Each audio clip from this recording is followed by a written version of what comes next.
Thank you, everyone, for joining us for our inaugural Indicio Identity Community Meetup for 2024. My name is Helen Garneau. I do marketing here at Indicio. My colleague Tim Spring is also on the line. You'll see his email pop up every now and again when you register for events here. Really, this community is a place where we can come together and talk about what Indicio is doing in the identity community, what others are doing in the identity community, what other kind of use cases or trends we're seeing. A real place to ask questions. That's why we do it and have a discussion. That's why we do it in a meeting format like we do and not a webinar format. Webinars, it makes it a little trickier to try to come off mute and talk and whatnot. And so this is meant to be a cordial atmosphere. So we will have lots of time for Q&A at the end. We had done several meetups in 2023, early 2023, that were well received. And we've really been waiting for an exciting topic to kind of kick us off this year. And we're really excited about today's discussion. Looking ahead at verifiable credentials for this year, you can't get around the fact that travel is the killer use case for this technology. The digital travel credential is something that is really revolutionizing the traveler experience, as well as the operational experience and efficiency for so many organizations across the travel ribbon. So I'm really excited to have this conversation. Trevor Butterworth is going to lead it. We have Heather Dahl, CEO of Indicio, and then also Michael Zurich from CETA. I'll let them introduce themselves formally. But just a couple of housekeeping. We'll just want to stay on mute if you're not kind of actively taking, asking questions. We will take questions at the end, and we will. I think that's pretty much it. Be nice. And we'll be kind of watching chat if anything pops up as well. But with that, I will stop sharing and toss it to Trevor to get us going. Good. Okay. Good evening from Ireland. Good morning and good afternoon, depending on where you are in the rest of the world. I am Trevor Butterworth. I'm going to moderate this conversation. I am a co-founder and VP of Governance and Communications at Indicio. And with me today, Heather Dahl, CEO of Indicio, and Michael Zurich, who is Senior Digital Solution Architect at CETA. So we're talking about travel and tourism and verifiable credentials, and that means three letters, DTC. What is a DTC, and why is it going to change everything?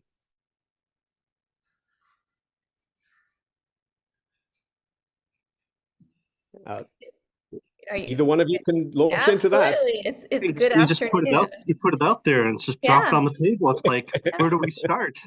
Yeah, absolutely. Good afternoon. I think for Michael, it is a good morning. So we have the world covered, but really the digital travel credential is something that also covers the world. I'll have Michael talk more about the specification and specifically for travel and borders. From the standpoint of verifiable credentials, and where we started was, I think it's almost 4 years ago, Michael, that we began working with CETA on this use case, which is hard to believe. And there were a number of challenges in how information is exchanged across the travel ribbon. It's very fragmented. A lot of friction. It can be cumbersome. It can be dependent on paper, which is very challenging. It can be resource heavy, but ultimately the team with CETA and CETA Labs that Michael has been a part of knew that there was something in a verifiable credential and the technology that allowed for that transmission of authoritative data in a secure manner using individuals or organizations as a part of that portability of that data that ultimately bred added trust, that allowed for compliance of the emerging privacy regulations that we have in Europe, but really those privacy regulations are emerging around the world. And it was lightweight enough that it wasn't a rip and replace across the travel ribbon. And so that's where the verifiable credential, decentralized identity, self-sovereign identity, reusable identity, whatever you want to call it, really became almost a superpower, the secret weapon, the special sauce that enabled what was ultimately achieved through the DTC. And it was really Michael, when he first saw some of the initial, I guess I would say conference room demos at that point, connected verifiable credential to DTC. And I'll toss it to Michael to pick up there on the story.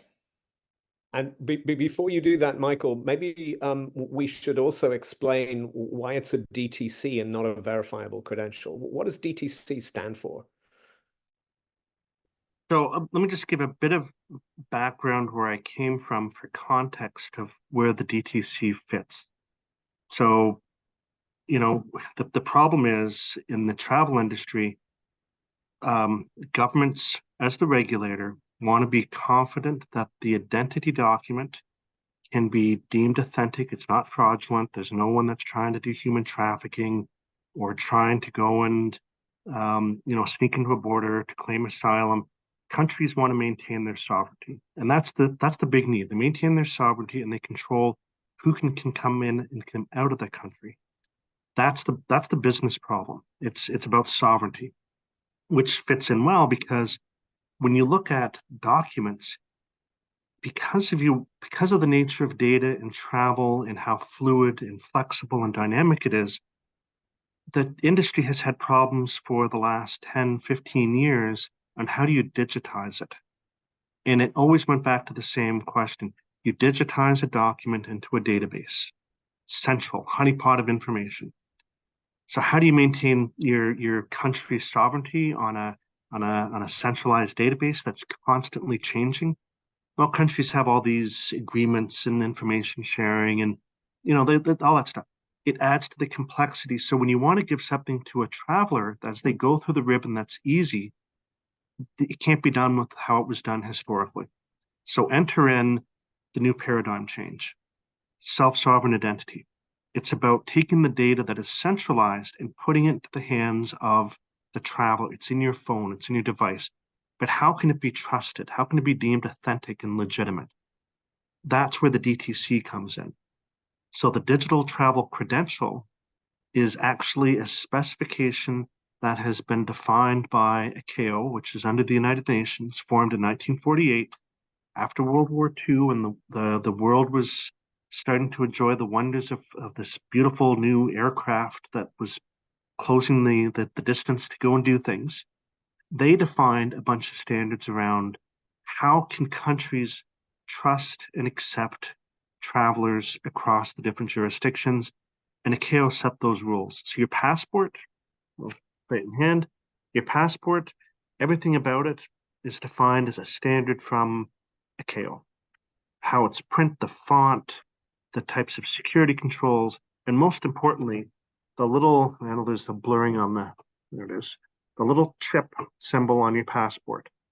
That chip symbol is what is allowing us to have the DTC created. So that is the game changer. This has been in passports for about 10 years. More and more countries are issuing passports with it. India, for example, huge country. They've started to issue their passports with that chip in it. And that's where things change. That's the game changer.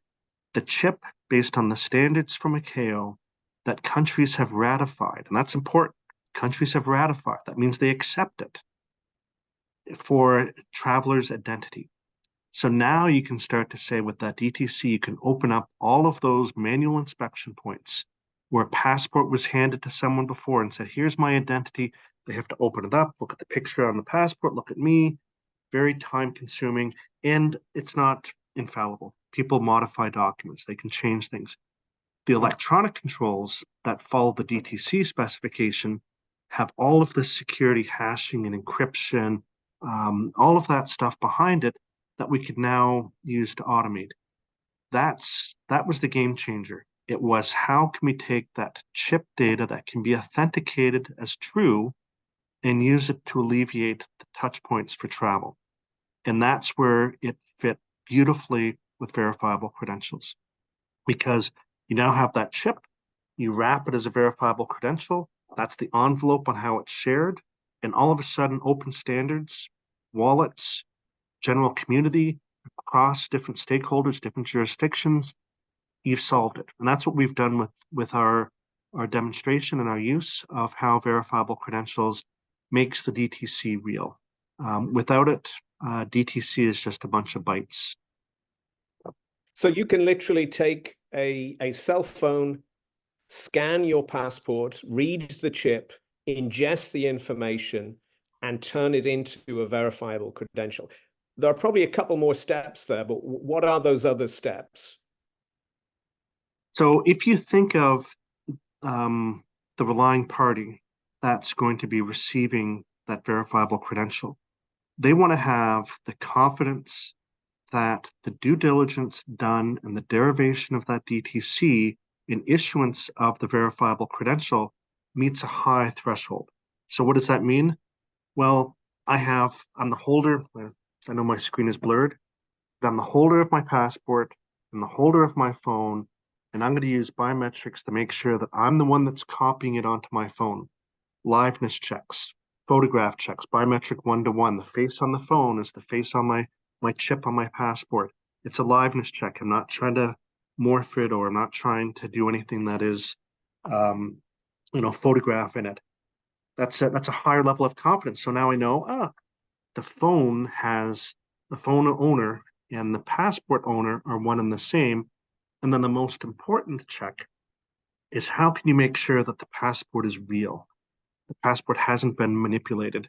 We all know technology is susceptible for nefarious means. People can overwrite chips, they can mimic data. All that stuff is, it's a risk. It's something that's out there. What we have been able to do is to take the chip data that's encrypted and signed. There's a signature on it, there's a hash on it, that we go against a public key directory. So all the public keys that the member states, so the US government, they issue and they publish to select governments, and to what we have access to, the ability to check that this passport chip was actually signed by the US government and it hasn't been manipulated. So we look at the hashings and say, you know what, we've unencrypted it, we've checked the hashes, the data hasn't been manipulated, it's been signed by a legitimate authority, it's now deemed authentic. And that's a key word when you talk about the DTC being authentic. And then when you include it into that verifiable credential, you could now have a confidence that you can trust it. And that's what the relying parties want. They want to trust that DTC is authentic because, for example, an airline, they want to be able to have met the high burden of a document check as they board a passenger onto the plane, or a TSA as someone goes through security screening, that yes, that document is legitimate, it's not fraudulent, and it matches biometrically with that person. And that's the business side of it. And if you notice how I've described this, I haven't really talked about, Hyperledger and deep blockchain, the stuff under the covers. The key, what we're doing here is we're talking the business language. What is the benefit for this? The technologies are proven. It's almost next. Okay, we've proven it. What's the use case? And that's where it really gets exciting. When we hear from Marriott Hotels, when we hear from American Express, when we hear from the airline industry, from IATA, which is the association representing airlines, they're all looking at, hey, this is that secret sauce. Like we can now have a trustworthy, authenticated passport that we can now push things off premise. We can alleviate queues. We can better risk assess people. We can process travelers much easier. And hey, the passport has a picture in it. It's all done through biometrics. So really, you can start to just, like, the sky's the limit. You can imagine whatever you want as far as a use case. And with that identity, you can probably very easily solve a lot of those problems. Opening a bank account, buying alcohol, tobacco, any of that stuff. It's done. It's part of the solution here. And part of that, I think it's really important especially in this community of verifiable credentials, is in the last year making that evolutionary step where it's now about the language of the business. It's not about talking about the weeds of the technology that is helping move adoption. It's that we are talking about the business that is empowered by this technology and where the use cases are, what the value props are, what the benefits are to the customer, how you go through change management with this technology. We've really elevated the conversation to be anchored by the technology because now we know it works, it scales, it performs in the millions and millions of issuances and verification. But now, how do you integrate this power into your business in a way that delivers success? And that is what's really exciting for this community is we, and especially the last 6 months, have really challenged and pushed ourselves to talk about the business that can be generated and derived from what a verifiable credential offers. In this case, making the digital travel credential a reality and making it the first deployment of the DTC for border crossing in the world. So there are a whole bunch of things that come out of those statements, which I'd like to get back to, but it might be helpful for the audience to pause for one moment and actually see how this works, at least in animated fashion. So Helen, if you could run a short video which shows this.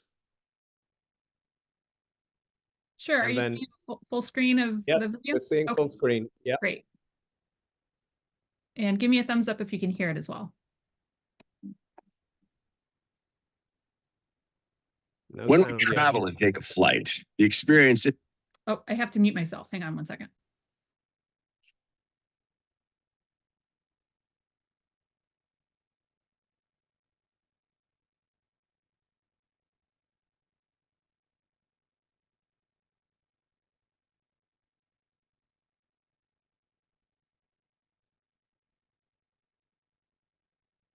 Sorry, No, is you any of muted this it altogether. accurate?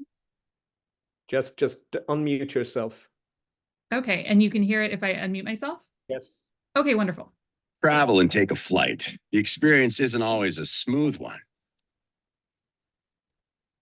On entering an airport, long queues can be common. And it is often frustrating how long they can take. Waiting close to an hour just to check in. Even with a biometric passport and barcode visa, the airline staff still processes them manually, adding even more time to check in. Only to find another queue at border control. Time's running out. Luckily, the plane is still here. Yet again, we are required to present passports and boarding passes. Finally, on the plane. Hardly a relaxing start to the journey. Now at our destination. Time for another queue at border control. What an exhausting experience. There must be an alternative to spending over 2 hours in queues. Introducing digital travel. The easier way to travel. Simply select your destination, press yes to scan your passport. After scanning, your information will be secure on your phone. If you need a visa, simply repeat the process.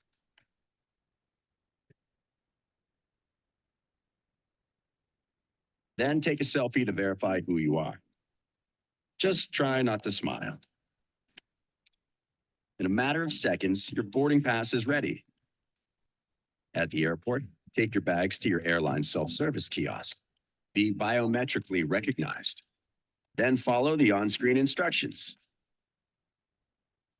Labels for your bags are good to go, and you're all set. Quickly and safely.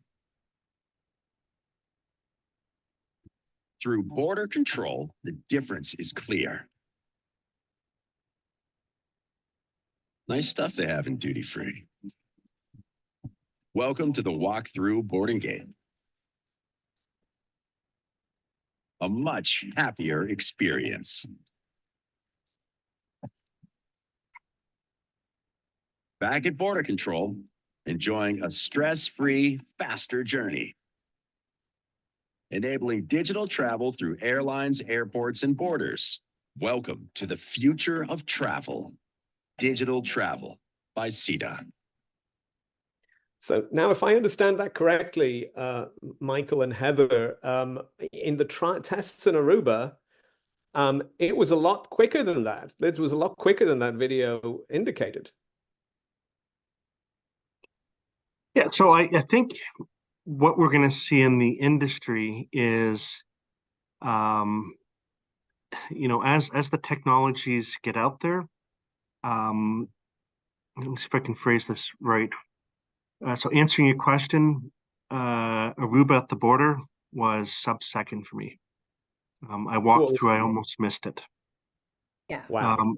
Larger airports have more infrastructure, more travelers, so they will be a bit slower. So the video would show it. So if you take Heathrow, for example, that's millions of passengers. The infrastructure required to do the biometric processing is going to take a bit longer. I would measure it not based on what we experienced in Aruba and on the video and in Heathrow. From an automation perspective, I would measure it, what was it like before with the person that you queued in front of? And the numbers are pretty simple. Depending on the jurisdiction you're in, my rule of thumb is it takes a border control officer, you know, about 45 seconds to a minute and a half to process someone with no immigration issues, no customs issues. So simple questions to go through. At a gate, 2 seconds. So those are the numbers. Whether it's 2 seconds or half a second, it's a whole lot less than 2 minutes or a minute. And that's going to that'll count when you know, I just see today that, you know, international travel's up. We have you know, all the prognostications about air travel is that more people are going to do it. So these shaving off you know, this time has real world consequences for airports and border control.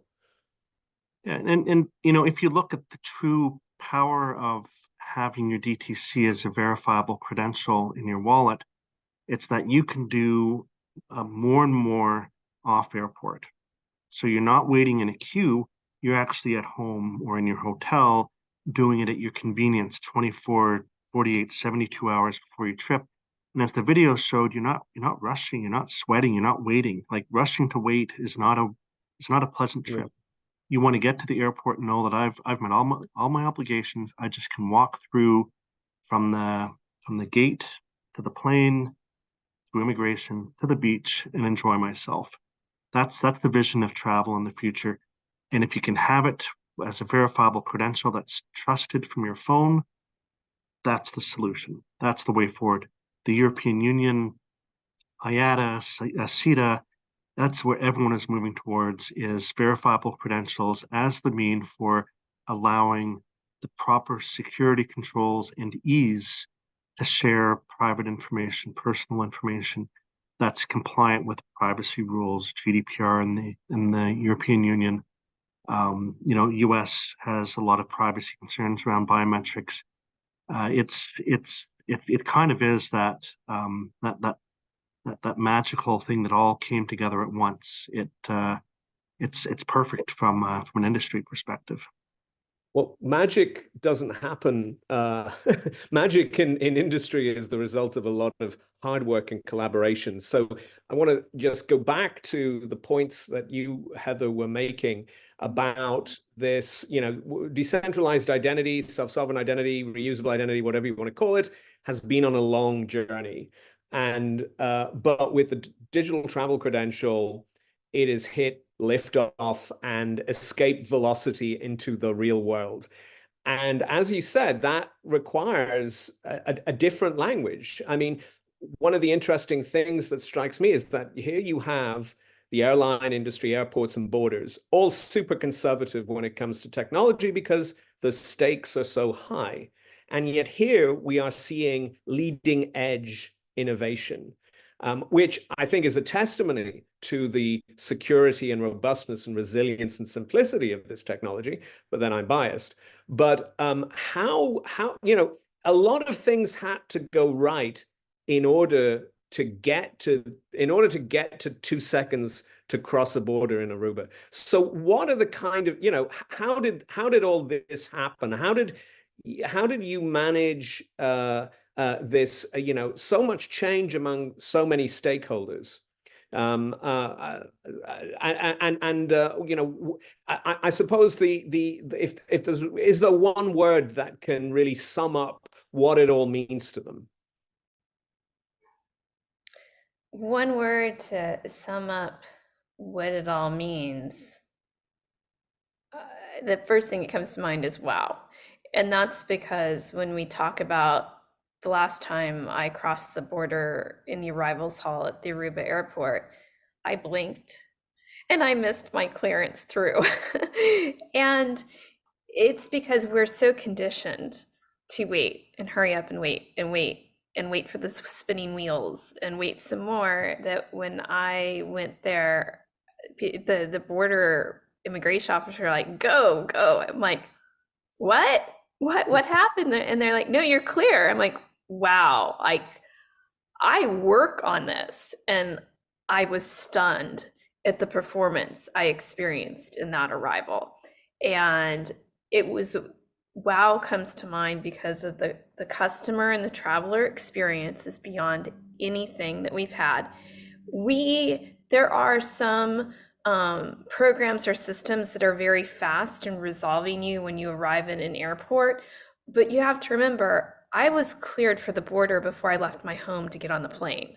So when I arrived in Aruba, I already had that confidence that Aruba was going to clear me through the border. And for many of the solutions that perform quickly, you don't have the confidence when you go up that you're actually going to clear. And so that's where the wow comes in. I went through at lightning fast speed that if you blinked, you missed it. And I had the confidence of knowing when I arrived and I got on the plane and parked my car and went and packed my bag and got the pet sitter and all that, that I was actually going to go and cross the border. Now, while I would like to think I was crossing the border at the arrivals hall in Aruba for vacation, I was actually crossing it for work. But let's pretend I was going on vacation. I had the confidence as a traveler to know I made a significant investment. I made all these changes and plans in my life. I went through the stress of, going and getting my bags packed, traveled and all the time on the plane to know I was actually going to fully benefit from that investment, not only my money, my time, but everything I put into it for that fantastic, in this case, you would say vacation in Aruba. And I would know that I got from the airport to the beach in 30 minutes. And if I stopped to maybe get an umbrella drink, maybe it would be 35 minutes, which I would be willing to take the extra 5 for that. And that is a wow moment. From you look at the journey that we have been through together as companies, as partners, and also include the government of Aruba and the Aruba Tourism Authority for being the anchor team to realize this technology that is rapidly growing and benefiting those outside of Aruba and the Caribbean. To go through that journey, to get to that wow, were a lot of little wow moments along the way. And some of them were wow, like, wow, that didn't work. Let's try that a different way. We spend so much time thinking about the difficulty and challenges of developing the technical part of verifiable credentials. And that is extremely challenging and hard when you're going out and you're applying an innovative technology for the first time to a massive scale, something that you're looking to benefit an entire global industry. That is very difficult, especially because in the early days, there's a lot of hypothetical. I've flown once, so I think I know how this will work. It's something that you really learn when you're working with the industry leading experts like the CETA team, but also the experts of a government who process through millions of passengers a year for very stressful, like when people go on vacation and they spend their money to go to the Caribbean for a week, that is actually stressful because they want to realize that enjoyment. So Aruba is used to dealing with the high value travel that occurs there. And to go through that together, that's where you realize it's the technology and it's the business innovation. And they both have to go hand in hand. And a lot of times, I think we underestimate the grind of the business innovation that has to occur. And because it is a grind at times, and we often joke that a lot of times it felt like we were crawling across the finish line over shards of glass. Sometimes people think, oh, well, if it's challenging on the business side, well, we just need to change the technology. That will make it all easier. No, you have to change both at the same time. And you can't look for that like easy button that's just going to make it work. It is innovation and deploying verifiable credentials and making the change, and the type of impact that the team has done is absolutely stinking hard work. But there comes that moment when you arrive in the arrivals hall at Queen Beatrix Airport and you blink and you're told, move it along. And you're like, wow, I just crossed a border and I didn't even see it. Wow. And to add on to that, you crossed a border, you didn't see it. The government was expecting you and they were prepared for you days in advance because you'd already provided the information that they would usually see when you presented yourself. So the benefit to the traveler is instantaneous, like you said. It's the value. Oh, this is a wonderful experience, welcoming country, welcoming experience. And the government, which is responsible for maintaining the sovereignty of their country, keeping the bad people out, making sure they can track who's coming in because there's obligations governments have.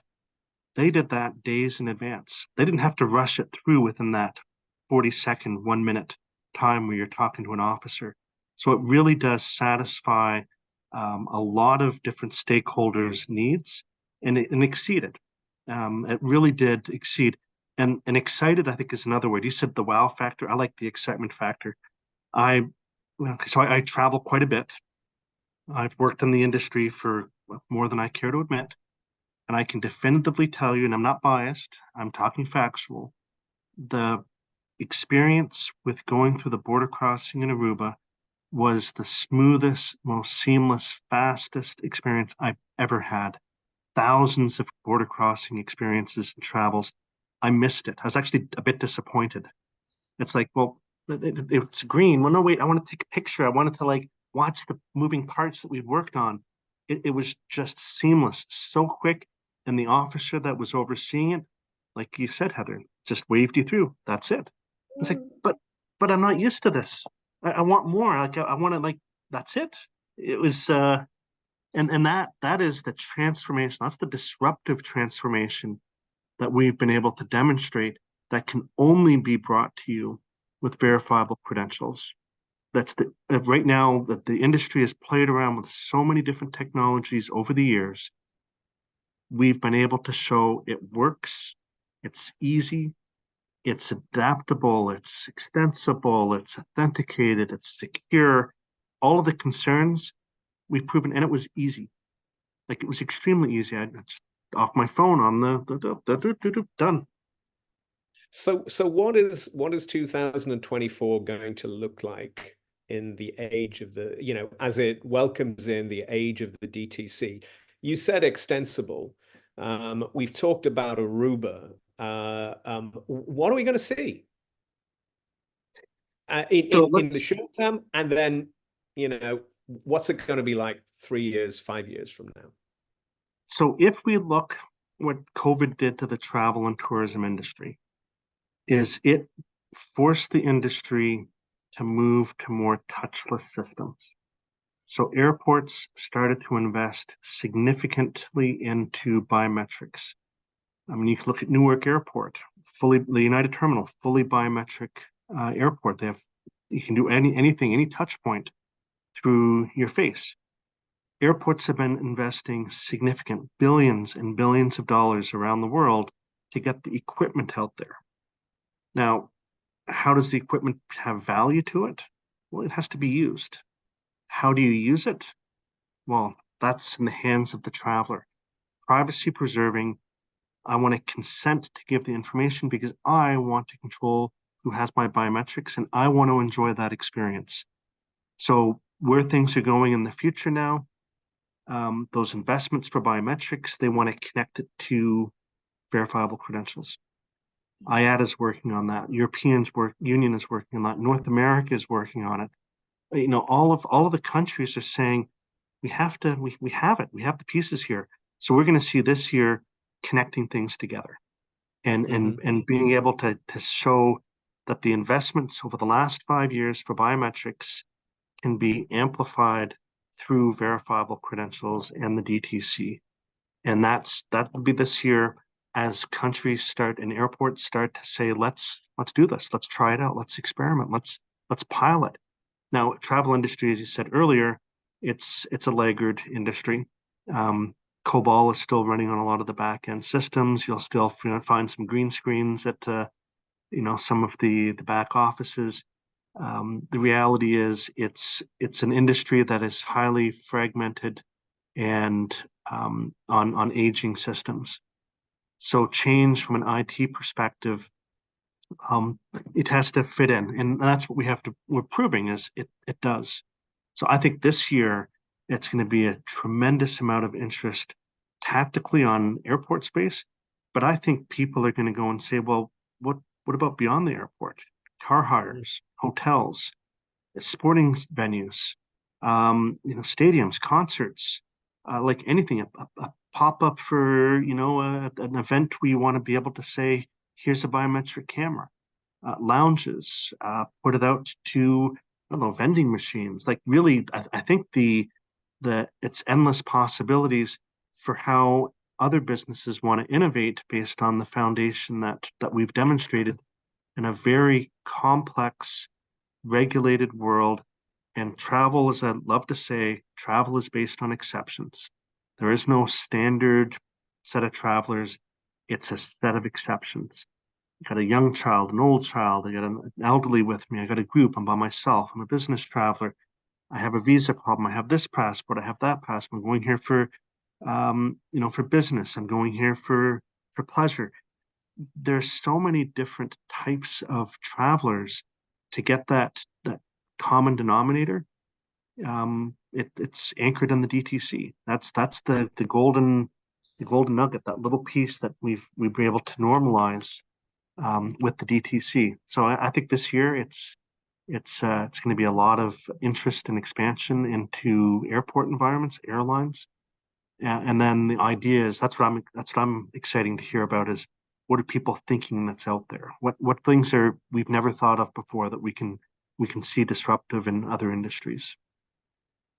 Heather, how would you answer that question? And let me throw the idea that at you that the whole one of the key value propositions that when we talk about verifiable credentials and the way people can use them is the mutual authentication, right? You know who you're talking to online.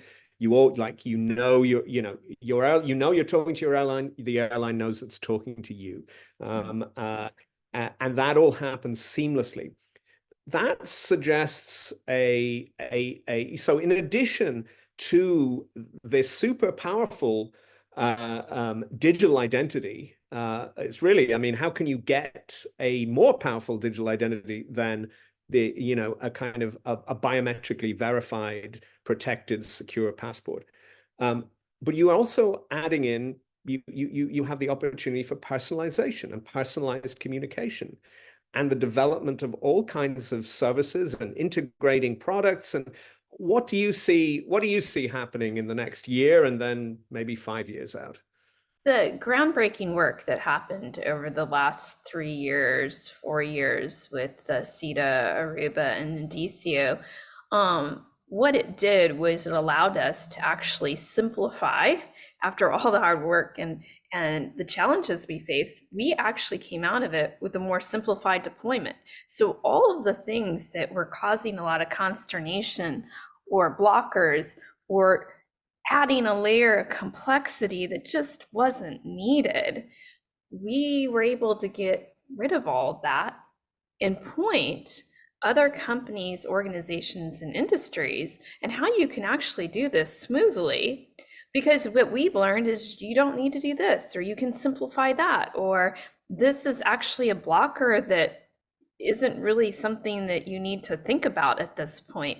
And I think in the space of verifiable credentials, we spent a fair number of years making this technology extremely complicated when it didn't need to be, because of hypotheticals that were not actually roll up your sleeves and deploy this and learn from it, but more like created through mind or expertise. And one of those areas was governance. There was a lot of heavy governance that was actually blocking and stopping and stalling. And we were able to go through and simplify the governance to the point that actually met the business, legal, and regulatory requirements, and it allowed for the technology to propel forward.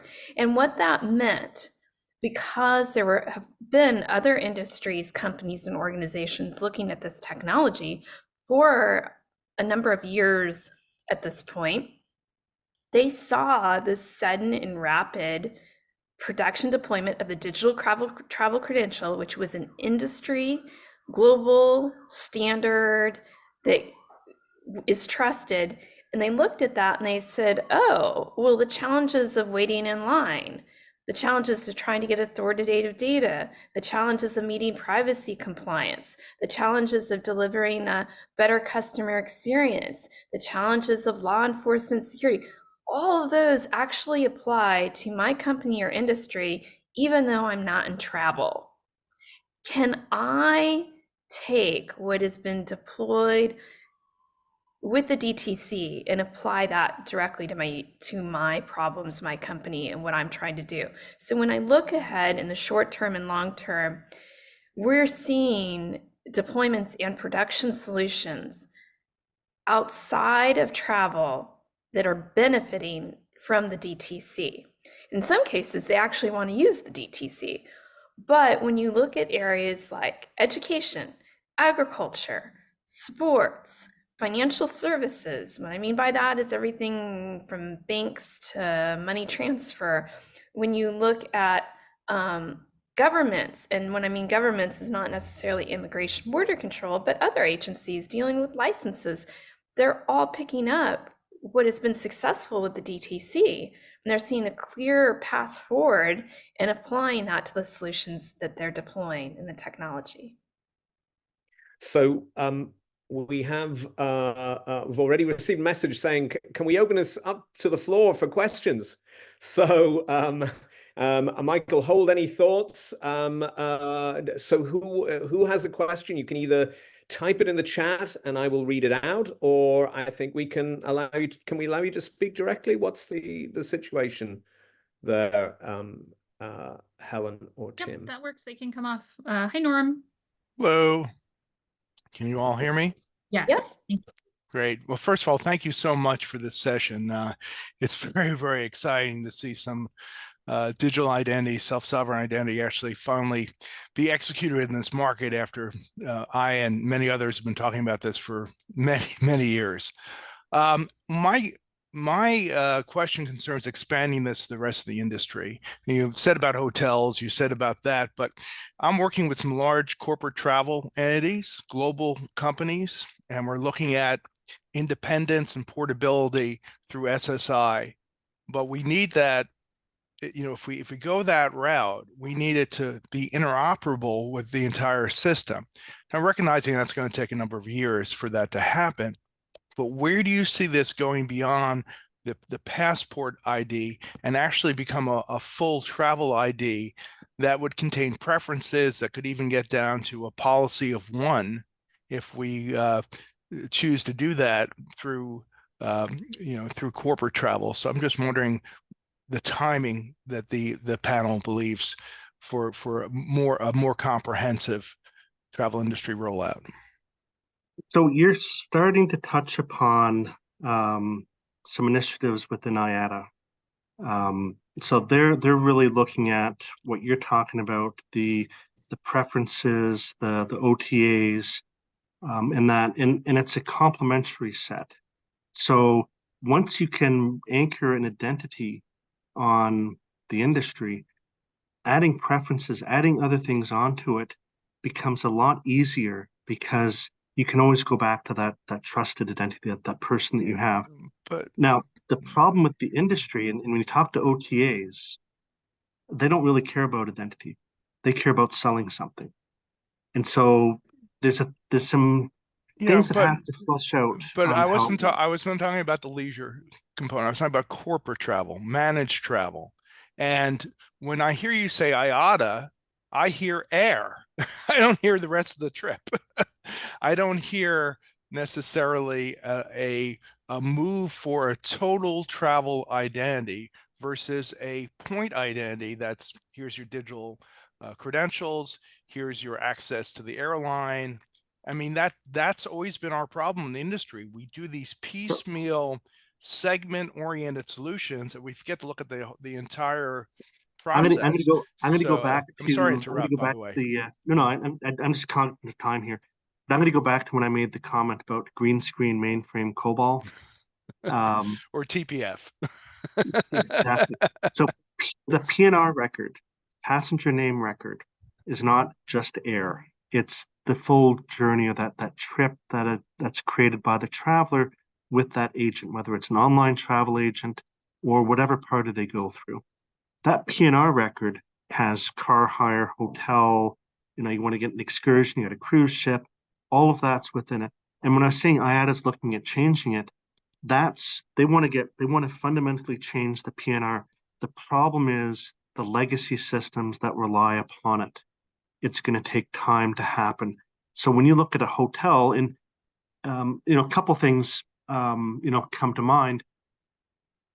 For the industry to transform on how a traveler's journey is managed, it has to change the relationship that the traveler has with the third party.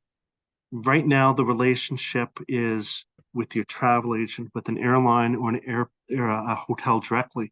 Who's that? Who do you have that relationship with for your journey?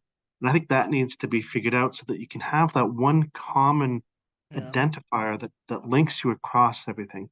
Yeah, I still have to emphasize that we're talking about corporate travel, or my question was about corporate travel, managed travel. And yes, if we wait for one order to be implemented in order to get rid of the PNR, it'll be 10 years before we see any movement in this field. And so when we have large buyers, these are the biggest buyers in the world, saying, I want portability. In other words, I don't want to be tied to my TMC or my online booking tool. I want control. I want maybe to embed policy into an individual level. All these things are possible through self-sovereign identity, but it seems like the industry is always kind of leaning towards operations or leaning towards leisure. Hey, where the money is the corporate travel, the managed travel. We saw that with what happened with the pandemic. This is where the money is. This is where the frequency is. This is where the preferences is. This is where the automation can happen. And so please, I urge you all, and please we can take this offline. We can have a discussion with this customer who's looking at this, but we have to move things forward. And I think the people paying the bills, meaning the large corporate managed programs, are the ones that are going to have to drive this. Because there's also otherwise it's just going to take forever. Well, there's also the part around machine readable governance, how it's deployed, and the criterion decision making involved. Machine readable governance is deployed primarily for governments right now to assess their criteria in which to make their decision. But it can also apply to corporate travel entities who are making decisions about what criteria they attach DTC for this particular employee. So that machine readable governance was actually a significant leap forward in the sense of it does allow for multiple layers of criteria and decision making to occur very quickly. whether that decision and criteria is being set by a corporate entity for corporate travel, or on the flip side, you know, it's a government, it's a hotel deciding what is required for check-in or for crossing a border. That was created with the eye on the ball that yes, corporate travel could engage with this and provide that additional layer of control for their travelers that they need. So So, we'll have to figure out how we can move forward with that. so one last thing on the corporate travel, and I wasn't clear in what I was answering back, and maybe this is a discussion afterwards we can have. Sure. So corporate travel going through a centralized travel desk is how things are done today. What if airlines could allow and accept a corporate traveler to make their own bookings directly? How do they get the preferences for those negotiated rates without having to go through a central source? Verifiable credentials can help to do that. You have as an employee who your identity is. I have a preferred rate, and I'm going to go to booking.com as the OTA, and it's going to go and pull back the negotiated rates to give me what my preferred pricing is based on that corporate negotiated rate. Yeah. So I'm with you 100%. And what I'm saying is that we're not going to have true NDC. We're not going to have true airline retailing unless we have a profile that contains rich preferences that are controlled by the individual and by the company. So that they can say, yeah, I'm flying on a route on an airline that I don't have any status. Let me share you my status. Look what I've done this other airline. Now we can talk about developing offers. Right now, the whole offer system in the airline industry is focused on kind of, navel gazing. Only the information you know about the customer, what they did on your airline. By getting into an environment where we have the ability for the individual or the corporation to share this type of information, we could actually promote airline retailing in a much bigger way. So anyway, I didn't mean to monopolize the conversation. No. I actually have a call about this with my client at the top of the hour. I'm sure that other people have questions. Let me shut up for a while. Maybe my friend Robert Cole has a question there. But thank you. Thank you Norm. thank you so much for this. This is great. The Aruba experience. I know Robert, did the at the Focusrite conference, because I act as an analyst for Focusrite as well. Had a whole presentation about this for the Aruba use case. Really excited about it. Congratulations to everyone on this call for executing something really phenomenal. Thank you. Well, thank you, Norm, and thank you for bringing up what the future should look like. Sort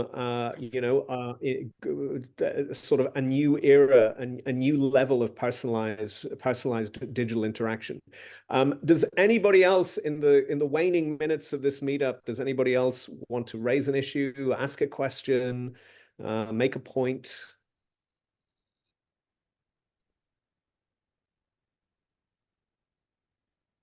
Nope. Anybody? So with that, unless there's a question, I'm going to ask both Heather and Michael to kind of give a sum up of this meeting. What is the as a former journalist, I would always end an interview by saying, "Is there anything else you want to tell me?" And often that was the point where things got interesting.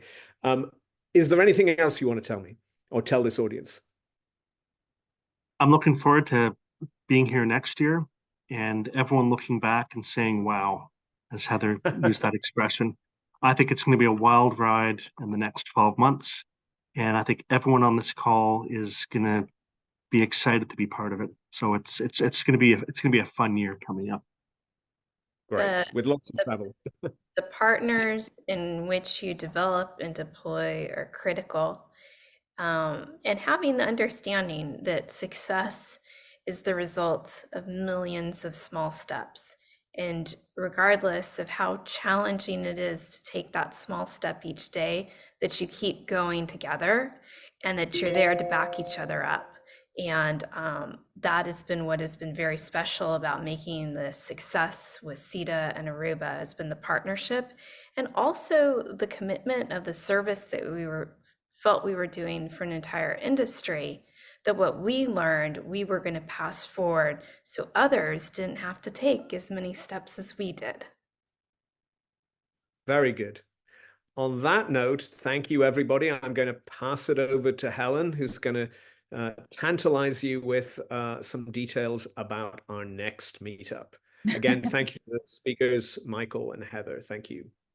And actually, I think before I do that, I will share a video of Michael going through the Aruba Airport immigration, and you can see, you have to watch really closely because it goes very quick. Missing it. You can will see miss him. it.